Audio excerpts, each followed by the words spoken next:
ਸੁੱਤਾ ਪਿਆ ਉੱਠ ਕੇ ਮੈਂ ਗਿਆ 12-1 ਵਜੇ ਦਾ ਟਾਈਮ 2 ਦਾ। ਮੈਂ ਗਿਣੇ, ਮੈਂ ਕਿਹਾ ਯਾਰ ਇੱਕ ਕਬੂਤਰ ਜ਼ਿਆਦਾ ਹੈ ਤੇ ਕਿਹੜਾ ਜ਼ਿਆਦਾ ਹੈ। ਮੈਂ ਸਾਰੇ ਤਾਰ ਤੋੜ ਲਏ। ਸ਼ਾਮੀ ਵੇਖ ਕੇ ਮੈਂ ਕਿਹਾ ਇਹਨਾਂ ਨੂੰ ਰੰਗ ਲੱਗਾ ਹੈ ਆਪਣੇ ਨੇ, ਇਹ ਕਿਸੇ ਦਾ।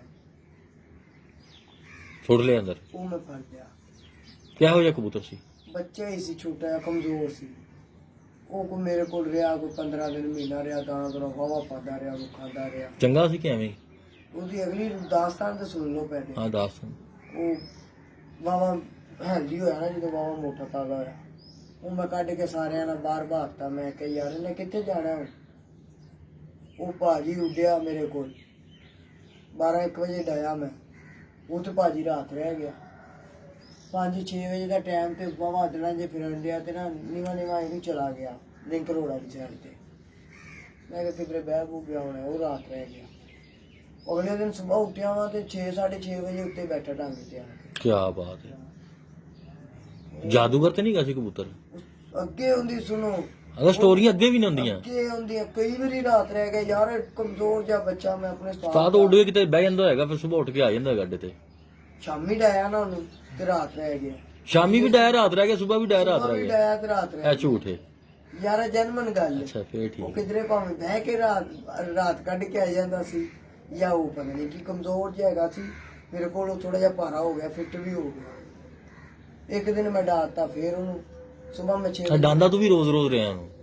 ਨਹੀਂ ਰੋਜ਼ ਮੈਂ ਦੂਸਰੇ ਦਾਣੇ ਤੇ ਜਾਂ ਛੇੜ ਕੇ? ਦਾਣਾ ਦੂਣਾ ਹੀ ਆਪਾਂ ਨੂੰ ਕੀ ਪਤਾ ਸੀ ਉਦੋਂ।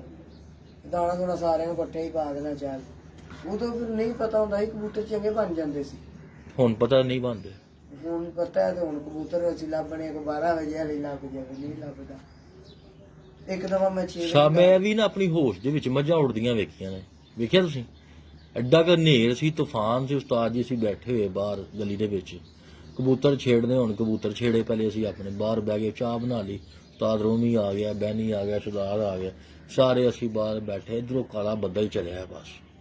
ਉਸਤਾਦ ਨੇਰ, ਤੂਫਾਨੀ ਨੇਰ। ਸੁਬਹ ਬਾਜ਼ੀ ਹੋਵੇ ਸਾਡੀ। ਬਾਜ਼ੀ ਵੀ ਮੇਰੀ 8-10 ਘਰਾਂ ਨਾਲ ਬਾਜ਼ੀ ਲੱਗੀ ਸੀ। ਪਰੇਸ਼ਾਨ ਹੋ ਗਏ ਸੀ ਕਿ ਕੀ ਹੋ ਗਿਆ। ਸਾਡੇ ਉਹ ਬਾਹਰ ਕਿਲੇ ਨਾਲ ਮੱਝਾਂ ਬੰਨੀਆਂ ਸੀ। ਤੂੰ ਯਕੀਨ ਕਰ, ਮੱਝਾਂ ਖੁੱਲ ਗਈਆਂ। ਉਸਤਾਦ ਤੈਨੂੰ ਮੈਂ ਕੀ ਦੱਸਾਂ। ਤੈਨੂੰ ਅਗਲੀ ਗੱਲ ਦੱਸਾਂ, ਸਬਰ ਕਰ, ਕਹਾਣੀ ਖਤਮ ਨਹੀਂ ਹੋਈ ਮੇਰੀ। ਕਿਲੇ ਖੁੱਲ ਗਏ, ਮੱਝਾਂ ਖੁੱਲ ਗਈਆਂ, ਉਹਨਾਂ ਦੀਆਂ ਮੰਜੀਆਂ ਪਈਆਂ, ਬੰਦੇ ਬਾਹਰ ਬੈਠੇ। ਉਲਟ ਗਏ ਬੰਦੇ ਵੀ ਉਲਟ ਗਏ। ਅਸੀਂ ਉੱਥੇ ਦੇ ਉੱਥੇ ਹੀ ਬੈਠੇ, ਸਾਨੂੰ ਕੁਛ ਨਾ ਹੋਇਆ। ਉਹ ਕਹਿਣਗੇ ਯਾਰ ਅਸੀਂ ਉਲਟ ਗਏ, ਤੁਸੀਂ ਕਿਉਂ ਨਹੀਂ? ਅਸੀਂ ਗਏ, ਅਸੀਂ ਤਾਂ ਲੋਹੇ ਦੇ ਬਣੇ ਆ, ਅਸੀਂ ਮੰਜੇ ਫੜੇ ਨੇ ਆਪਣੇ ਇੰਜ ਕਰਕੇ, ਪਾਵੇ ਫੜੇ ਨੇ, ਅਸੀਂ ਬੈਠੇ ਸਕੂਨ ਨਾਲ, ਕੋਈ ਟੈਨਸ਼ਨ ਨਹੀਂ ਸਾਨੂੰ। ਮੱਝਾਂ ਹਵਾ 'ਚ ਇੰਜ ਗਈਆਂ ਨੇ ਤੇ ਕਸੂਰ ਵਾਲੀ ਸਾਈਡ ਤੇ। ਤੇ ਮੈਨੂੰ ਅੱਧੇ ਘੰਟੇ ਬਾਅਦ ਉਸਤਾਦ ਦਾ ਫੋਨ ਆ ਗਿਆ ਤੇ ਕਸੂਰ ਕਹਿੰਦਾ ਲਾਹੌਰ ਕੀ ਸ਼ਹਿ ਚੱਲਦੀ ਪਈ ਹੈ, ਪੈਰ 'ਚ ਮੱਝਾਂ ਆ ਗਈਆਂ ਗਲੋਰੋਂ। ਐਸਾ ਹੈਵੀ ਤੂਫਾਨ ਸੀ। ਇੱਕ ਮਾਈ ਦੀ ਅੱਖ ਖੁੱਲੀ, ਇੱਕ ਦਾ ਮੂੰਹ ਪਾਟਾ। ਇਹੋ ਜਿਹਾ ਤੂਫਾਨ ਅੱਜ ਤੋਂ 5 ਸਾਲ ਪਹਿਲੇ ਬਣ ਜਨਮਨ ਤੂਫਾਨ ਸੀ। ਉਹਨੂੰ ਤੂਫਾਨ ਕਹਿੰਦੇ ਨੇ। ਜਦੋਂ ਕਾਲੀ ਸ਼ਾਹ ਨੇਰੀ ਆਈ, ਹਾਂ ਉਦੋਂ ਲੋਕਾਂ ਦੇ ਤਵੇ ਉੱਡ ਕੇ ਆ ਗਏ ਸੀ। ਇਹ ਵੱਡੇ ਨਹੀਂ ਜਿੰਦੇ ਤੇ। ਹਾਂ ਉਹੀ ਉਹ ਚਿਮਟੇ ਵੱਜੇ ਸਿਰਾਂ ਦੇ ਲੋਕਾਂ ਦੇ। ਉੱਡ ਕੇ ਆ ਗਏ ਲੋਕਾਂ ਦਾ। ਬੜੀ ਦੂਰ ਤੱਕ ਗਏ ਚਿੜੀਆਂ। ਉਹੀ ਕਹਾਣੀ ਬਸ। ਅੱਲਾ ਬਚਾਵੇ ਯਾਰ ਬੁਰੇ ਵਕਤ। ਜ਼ਲਜ਼ਲੇ ਤੂਫਾਨ ਕਿੰਨੇ ਆਉਂਦੇ ਨੇ। ਅੱਲਾ ਤੋਬਾ ਕਰਨੀ ਚਾਹੀਦੀ ਆਏ ਨੇ। ਅੱਲਾ ਤੋਬਾ ਵੀ ਕਰਨੀ ਚਾਹੀਦੀ। ਕਬੂਤਰਬਾਜ਼ ਨੂੰ ਹਰ ਟਾਈਮ ਗਾਲੀ ਗਲੋਚ ਹੀ ਕਰਦੇ ਰਹਿੰਦੇ ਅਸੀਂ। ਉਹ ਹਿਸਾਬ ਹੋਇਆ ਨਾ।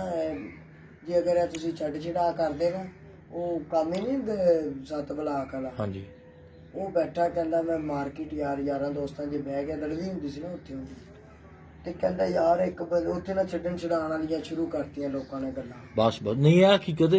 ਉਹ ਇਹ ਹਕੀਕਤ ਜਿੰਦੇ ਜਾਣਦੇ ਬੰਦੇ ਬੈਠੇ ਨੇ ਆ ਮੇਰੇ ਨਾਲ। ਉਹ ਤੁਹਾਨੂੰ ਦੱਸੇਗਾ ਮੱਝਾਂ ਇੰਜ ਗਈਆਂ ਨੇ ਅੱਜ ਹਵਾ 'ਚ, ਪਤਾ ਹੀ ਨਹੀਂ ਚੱਲਿਆ ਉਸਤਾਦ ਉਹ ਕੀ ਤੂਫਾਨ ਸੀ। ਜ਼ਮੀਨ ਤੋਂ ਚੁੱਕ ਬੰਦੇ ਜਾਂਦੇ ਨੇ ਉੱਤੇ ਨੂੰ। ਬੜੀ ਤੇਜ਼ ਵਾਕਈ ਤੁਹਾਡੀ ਗੱਲ ਠੀਕ ਹੈ ਕਿ ਹਨੇਰੀ ਆਈ ਸੀ। ਬੜਾ ਹੈਵੀ ਤੂਫਾਨ ਸੀ। ਬਸ ਅੱਲਾ ਬਚਾਵੇ ਬੰਦੇ ਨੂੰ। ਬੁਰੇ ਕੰਮ ਨਹੀਂ ਕਰਨੇ ਚਾਹੀਦੇ। ਅੱਛਾ ਉਹ ਦੱਸ ਰਿਹਾ ਜੀ, ਕਹਿੰਦਾ ਯਾਰ ਉੱਥੇ ਨਾ ਛੱਡਣ ਛਡਾਉਣ ਵਾਲੀਆਂ ਗੱਲਾਂ ਸ਼ੁਰੂ ਹੋ ਗਈਆਂ। ਇੱਕ ਬੰਦੇ ਨੇ ਸੋਚਿਆ, ਕਹਿੰਦਾ ਯਾਰ ਇੱਕ ਦੇ ਪੈਰ 'ਚ ਕਾਬੂ ਹੈ ਤਾਂ ਆਣਗੇ ਜੇ ਮੈਂ ਇਹਨਾਂ ਤੋਂ ਵੱਡੀ ਛੱਡਾਂ। ਕਹਿੰਦਾ ਯਾਰ ਨਾ ਮੈਂ ਇੱਕ ਜਗ੍ਹਾ ਤੇ ਗਿਆ ਤੇ ਛੱਤ ਵੇਖ ਰਹੀ ਸੀ, ਕਬੂਤਰ ਸੀ 200-250। ਝੂਠ ਹੈ। ਸੁਣ ਲਓ ਨਾ, ਉਹਨੇ ਛੱਡੀ। ਅੱਛਾ ਛੱਡੀ ਉਹਨੇ। ਕਹਿੰਦਾ ਕਬੂਤਰ ਸੀ 200-250। ਮੈਂ ਗਿਆ, ਮੇਰੀ ਗੱਲ ਮੁੱਕ ਗਈ। 180 ਰੁਪਏ ਪਾਏ।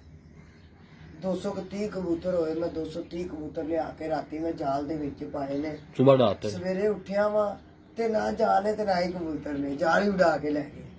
ਕਿਆ ਕਬੂਤਰ ਉਹਨੇ ਸੀ ਸੋਚਿਆ ਕਹਿੰਦਾ ਯਾਰ ਇਹਨੇ ਭੈਣ ਜਿੱਡੀ ਵੱਡੀ ਛੱਡੀ ਹੈ, ਹੁਣ ਮੈਂ ਇਹਦੇ ਤੇ ਕਿਹੜੀ ਛੱਡਾਂ। ਕਹਿੰਦਾ ਯਾਰ ਮੇਰੇ ਕੋਲ ਵੀ ਇੱਕ ਬੰਦਾ ਆਇਆ, ਕਹਿੰਦਾ ਜੋੜਿਆਂ ਦੇ ਕਬੂਤਰ ਸੀ, ਉਹਨੇ ਕਮਰਾ ਭਰਿਆ ਸੀ ਕਬੂਤਰ ਸੀ, ਪੌਣੇ 300 250 300 ਕਬੂਤਰ ਸੀ। ਮੈਂ ਯਾਰ ਨਾ ਉਹਦੇ ਕੋਲੋਂ ਲੈ ਆਵਾਂ ਤੇ ਪੈਸੇ ਉਹਨੇ ਪਤਾ ਨਹੀਂ ਕਿੰਨੇ ਦੱਸੇ, ਤੇ ਕਹਿੰਦਾ ਮੈਂ ਰਾਤੀ ਕਮਰੇ ਦੇ ਵਿੱਚ ਛੱਡੇ ਨੇ, ਸਵੇਰੇ ਉੱਠਿਆ ਤੇ ਲੈਂਟਰ ਹੀ ਕੋਈ ਨਹੀਂ, ਲੈਂਟਰ ਹੀ ਉਡਾ ਕੇ ਲੈ ਗਏ। ਚਲੀਏ ਥੱਲੇ ਕਹਾਣੀਆਂ ਵਧੀਆਂ ਜਾ ਰਹੀਆਂ। ਕਹਿੰਦਾ ਲੈਂਟਰ ਹੀ ਉਡਾ ਕੇ ਲੈ ਗਏ ਨੇ। ਲਓ ਜੀ। ਬਸ ਬੜੇ ਬੜੇ ਹਾਦਸੇ ਹੋਏ ਨੇ ਕਬੂਤਰਬਾਜ਼ਾਂ ਨਾਲ। ਤਰੀਕ ਗਵਾਇਆ ਉਸਤਾਦ ਜਿਹੜਾ ਸਾਡੇ ਮਹੱਲੇ ਤੂਫਾਨ ਆਇਆ, ਉਰਿਆ ਵੀ ਐਸ ਪੱਟੀ ਦੇ ਤੂਫਾਨ ਇੰਜ ਕਰਾਸ ਕਰਦਾ ਗਿਆ ਲਗਾ ਕੇ, ਤੂਫਾਨੀ ਪੱਟੀ ਸੀ ਉਹ।